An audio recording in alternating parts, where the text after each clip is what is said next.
Amen, amen. Alright. Ito guys, bibiyahe kami ng Pangasinan. Ito yung mga kasama ko. Picture muna tayo. Magta-travel si Eagle Motovlog. Magta-travel tayo ngayon. Kasama pala ako dun. Okay. Ingat, ingat tayo lahat. Ride safe ha, ride safe. Tara guys, lumarga na tayo.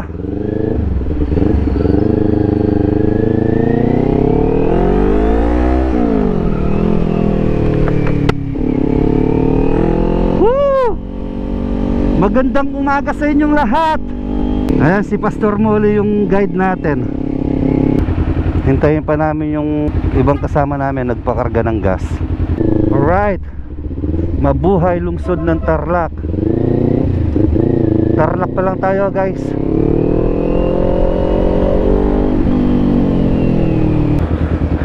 Hintayin muna natin yung mga kasama natin. Ang ganda ng daloy ng trapiko dito. Hindi traffic. Ang luwang-luwang ng daan. Ang sarap talagang mag-rides pa norte. Kaya yung mga taga south, kung mag-rides kayo papunta sa norte, dapat umaga pa lang maalis na kayo sa bahay para maiwasan nyo yung heavy traffic. Dito na tayo banda sa SM Tarlac. Ayun yung SM. Dito medyo ano na, traffic na dito. Anong oras na ba? 7:39. Mga nag-o JT siguro itong mga to. Mga criminology yan. Parang ako noon, nung third year ako, nag-intern na kami. Nagta-traffic na kami sa daan. Stopover muna tayo. Hinintay pa namin yung mga ibang kasama namin. Naiiwan sila. Hindi, nasa likod natin sila. Baka naabutan sila dun sa, ano, sa traffic doon. Doon sa may stoplight. Sarap mag-rides ha. Ang sarap mag-rides. Ito guys, nandito na tayo sa ano, malapit na tayo sa Paniki Tarlac. Ayun.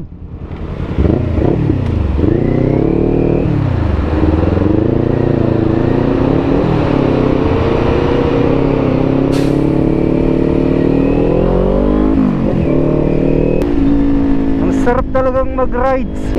Nasa Herona town proper na tayo. Paniki Tarlac na tayo niyan.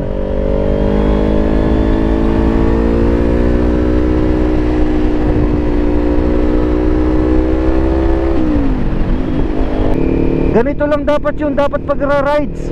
Hindi yung parang nagigipagkarera ka. Chill-chill lang sa daan para ma-enjoy mo yung pagra-rides. Huwag kang magiging kamote riders dito sa highway. Ganyan lang oh, chill-chill lang tayo. I-enjoy lang natin yung pagra-rides. Hindi naman tayo nagigipagkarera. Woo! Sarap ng hangin. Ay, simbahan ng ano, Herona. Lumang simbahan. Welcome to Paniki. Nandito na tayo sa Paniki Tarlac.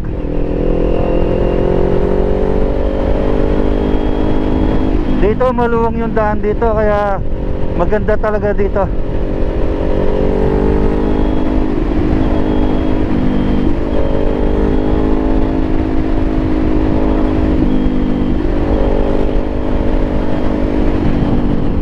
Ang daming palayan guys oh.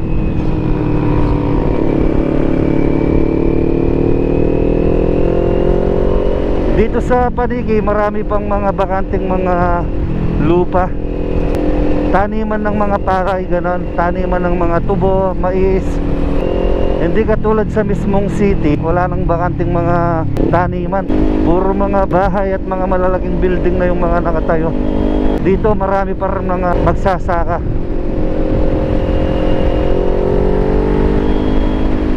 Sa susunod, sa Bicol naman tayo pupunta. Napag-usapan na namin ng mga kasama ko. Urdaneta City. Pa-Urdaneta na tayo. Malapit na tayo guys. Stopover muna tayo. Ano, saan tayo kakain pare? Jollibee yung nandito. Jollibee? Oo, sige, sige. O sige, o tara. Magkakapi muna daw kami sa Jollibee.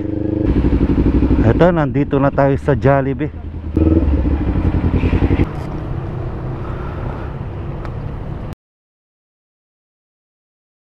A few moments later. Alright, tara na guys, alis na tayo. Back to rides na tayo. Thank you Lord. Nag-order lang kami ng burger tsaka kape. Mamaya pagdating namin doon sa Pangasinan, may nakaready ng foods yung pupuntahan namin. Tapos after that, punta na kami sa San Fabian Beach. Maliligo muna kami doon. Balikan lang kami, uwi din kami ng Pampanga mamaya. Time check natin is 9:08. Siguro makakarating kami doon mga alas 10 na. Chill lang kami Tamang joyride lang. Wow, sarap. Ang sarap ng hangin, presko. Yan, ganyan lang kami mag-ride, so chill lang. Na-overtakean pa kami ng mga bus. Shoutout sa mga followers ko. Maraming salamat sa inyo.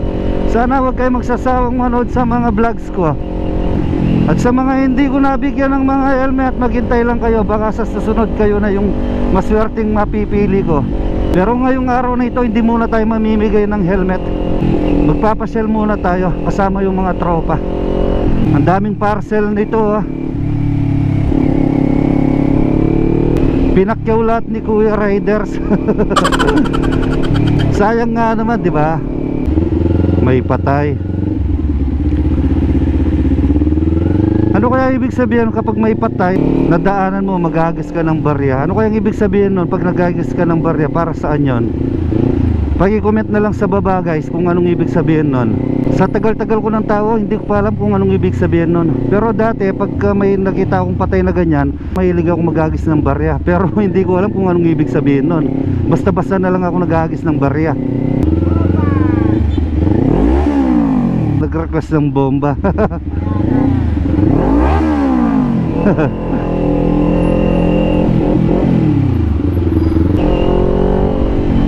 Ito yung sinusundan ko kaya hindi ako pwedeng mauna.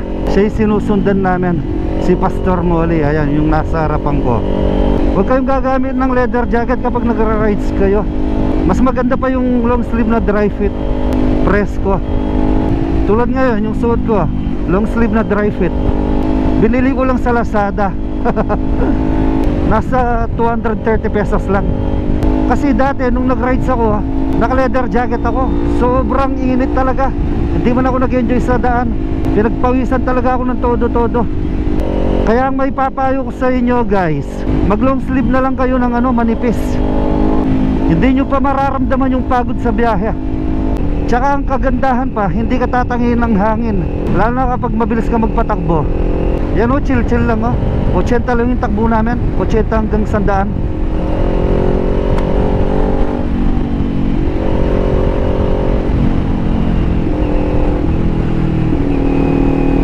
Ang lawak ng palayan na ito. Nasa Rosales na tayo. Rosales, Pangasinan.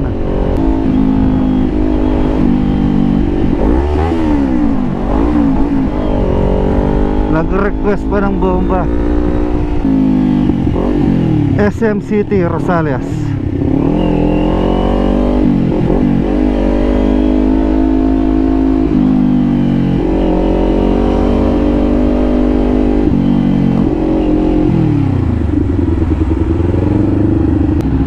Mainit na. Tirik na yung araw. Ito, malapit na tayo sa Villasis.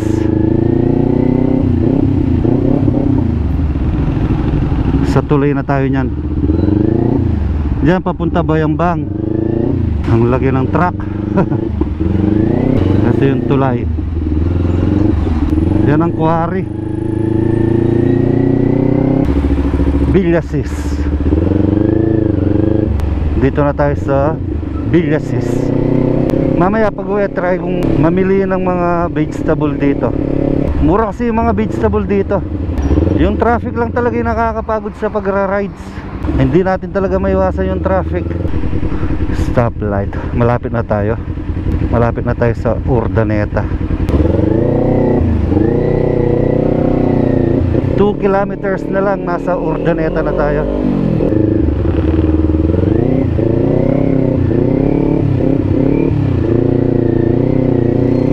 Okay, malapit na tayo. Kumaliwa na tayo dito eh. Nasa Urdaneta na tayo. Malapit na kami doon sa pupuntahan namin. Siguro mga kalahating oras na lang andun na kami. Welcome Manawag.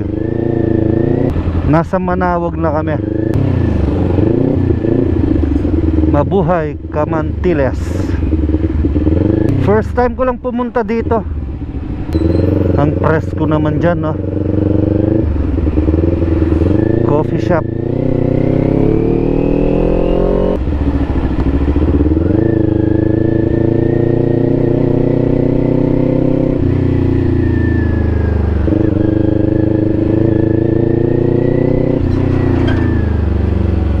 Alright. Andito na tayo, guys.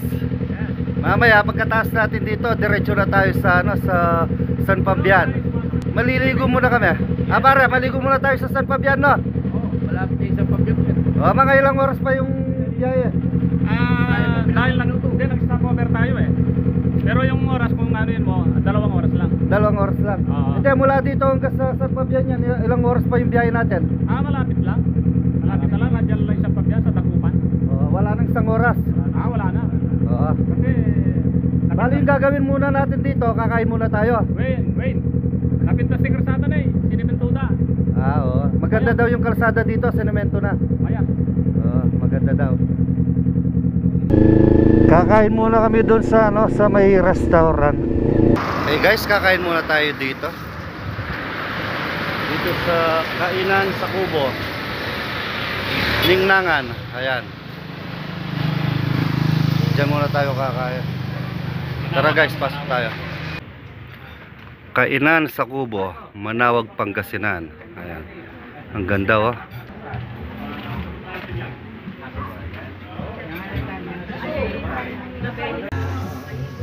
Arnold Zaragoza. Konsel na siya ngayon dito sa sa Video pala. Video. Video ito, ayan. Kasama natin yung mga taga-racing nyo. Utosan ni Commander. Utosan niya.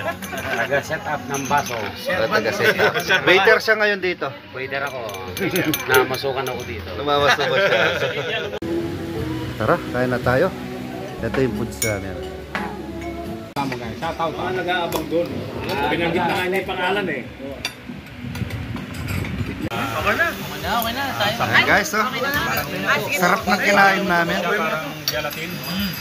Ubus na ubus yung kinain namin, oh. Right, ang sarap ng pagkain. Dahil ako daw magbabayad, Eagle mo. Banda rin eh. Ano?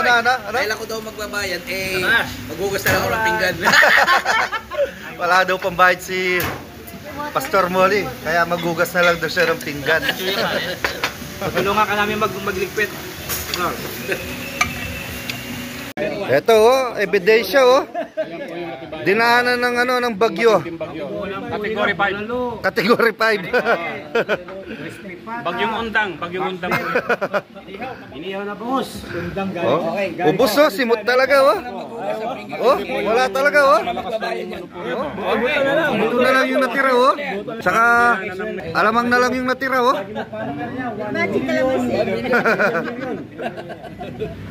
Ayan.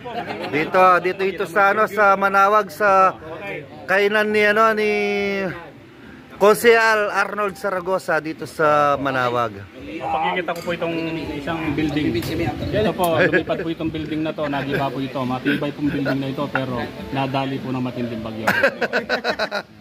A few moments later.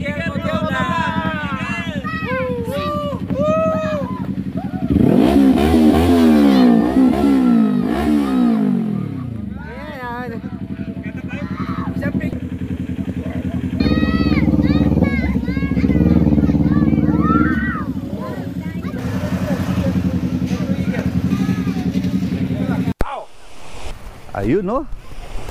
Oh. Magda-dive na si si Pastor Molly nito. Wow.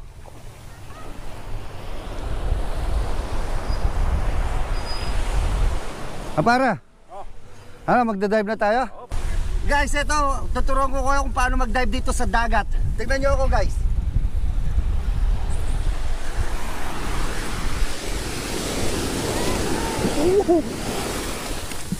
Yun. Yun.